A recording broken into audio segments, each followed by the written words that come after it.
When we're trying to help families rise out of poverty, we should be thinking about the environment that kids are growing up in, trying to give them access to the best resources in their neighborhoods. The research that came out in 2013 was really startling nationwide about the idea that more people are living in poverty in suburban communities than in urban ones, which challenges a lot of notions that people have about who's poor. No, in the Inland Empire, a region of 4.5 million people, we have almost 800,000 people living in poverty.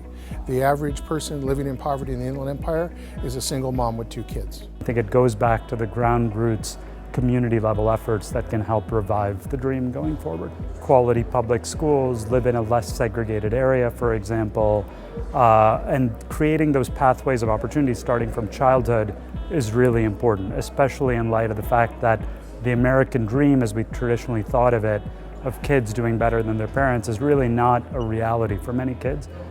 In particular, in the Tri-Valley communities of Dublin, Livermore, Pleasanton, Danville, and San Ramon, really high-income zip codes, there's been this alarming increase of people living in poverty in those communities. They're getting priced out. Give you examples, 2 incomes, living in a 2-bedroom apartment, rent's going up from $1,800 a month to $3,000 a month all of a sudden.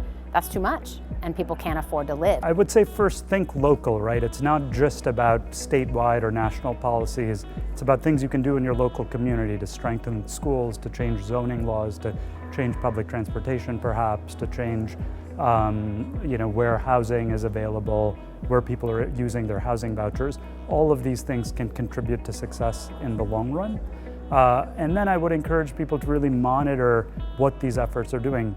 Well, I think those of us that are lucky enough to be able to enter into these kind of discussions, to be able to influence policymakers, we have to remember why we're doing it.